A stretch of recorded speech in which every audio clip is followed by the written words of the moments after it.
Before my 2 minutes starts, I want to give any parent with a child in the chamber to remove them if they would choose to do so.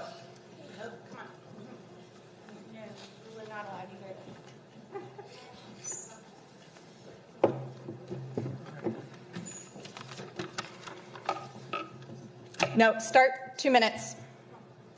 2 minutes. 2 minutes. I'm sorry. Can you go ahead and with your speech? Not until it's reset to 2 minutes. Your time has begun. No, reset it to 2 minutes. Alrighty, This Book is Gay by Juno Dawson was found in a 7th grade classroom at Collinswood Middle School. It was also on the ELA recommended reading list for 7th graders at J.M. Robinson. I'm going to read from Chapter 9, The Ins and Outs of Gay Sex, starting at page 201, Part 1, Boy-on-Boy Sex. Perhaps the most important skill you will master as a gay or bi man is a timeless classic, the hand job. Good news is you can practice it on yourself. The bad news is each guy has become very used to his own way of getting himself off. Learning how to find a partner's personal style can take ages, but it can be very rewarding when you do. Something they don't teach you in school is that in order to be able to come at all, you or your partner may need to finish off with a handy. A lot of people find it hard to come through other types of sex. That is fine and certainly not something you have to apologize for. A good handy is all about the wrist action. Rub the head of his cock back and forth with your hand. Try different speeds and pressures until he responds positively. A bad handy is grasping a penis and shaking it like a ketchup bottle. Finally, my misunderstanding about rubbing two peens together wasn't far off the mark. Rubbing them together in one hand feels awesome. Mega combo handy, trademark pending. It's no wonder that 92% of CMS graduating seniors aren't college or career ready when you're instructing them on how to give blowjobs and handies instead of teaching them how to add and subtract. Superintendent, you stated this book was, quote, brought into the classroom by a teacher with no intent to allow students access. Any teacher that puts material like this on his or her bookshelf is either a bad teacher or a pedophile who grooms children. Your 2 minutes are up. Thank you. We will vote you out November 8th. You are not leaders. I'm not on the ballot November 8th, but...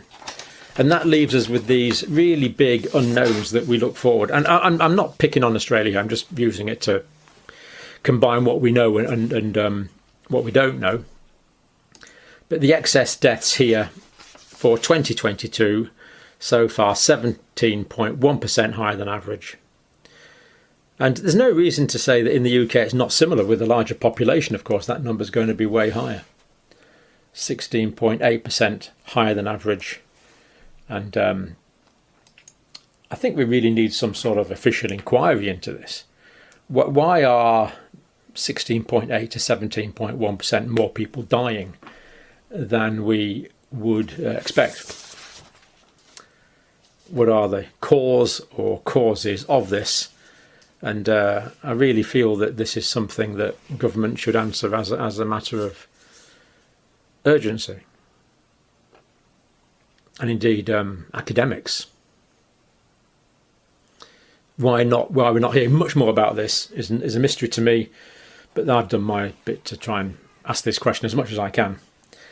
And let's hope for some answers pretty soon, because a lot of people are dying who wouldn't, according to historical precedents. Thank you for watching. Do you regret particularly the last one, the shutdown, the sweeping shutdown that some said made things worse? No, I don't, Neil. And in fact, I think we need to make sure that your listeners understand I didn't shut down anything. I recommended to the president that we shut the country down. And the only way to do that is by draconian means of essentially shutting down a country. We know that we can do that if we shut down. Well, I think one of the things you really need to do, to the extent that you can shut down temporarily the country, I think is important. Well, if I knew at the time that shutting down would have such a dramatic effect on controlling the spread, obviously we would have shut down earlier. There are those who say you shut down you destructive things by disrupting the economy. And others say, well, if you save so many infections by shutting down, Why didn't you shut down 2 weeks earlier? But I don't regret saying that the only way we could have really stopped the explosion of infection was by essentially, I want to say shutting down. I mean, essentially having the physical separation and the kinds of recommendations that we've made. You've been a big fan of Cuomo and the shutdown in New York. You've lauded New York for their policy. New York had the highest death rate in the world. How could we possibly be jumping up and down and saying, oh, Governor Cuomo did a great job? He had the worst death rate in the world. No, you misconstrued that, Senator.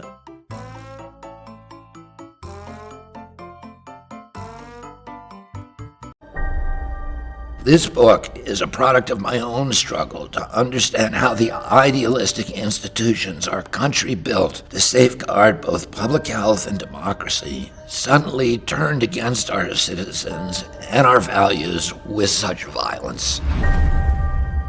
I am a lifelong Democrat whose family has had 80 years of deep engagement with America's public health bureaucracy and long friendships with key federal regulators, including Anthony Fauci, Francis Collins, and Robert Gallo. Members of my family wrote many of the statutes under which these men govern. They nurtured the growth of equitable and effective public health policies and defended that regulatory bulwark against ferocious attacks funded by industry.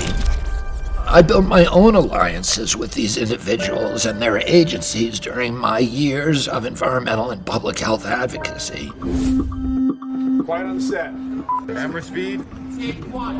But I also watched how the industry, supposedly being regulated, used its indentured servants on Capitol Hill and its financial clout to systematically hollow out those agencies beginning in the 1980s, disabling their regulatory function and transforming them into sock puppets for the very industry Congress charged them with regulating. I explore the carefully planned militarization and monetization of medicine that has left American health ailing and our democracy shattered. I chronicle the troubling role of the big tech robber barons, the military and industrial agencies, their deep historical alliance with Big Pharma and the public health agencies. The disturbing story that unfolds here has never been told, and many in power have worked hard to prevent the public from learning it. The principal character is Anthony Fauci.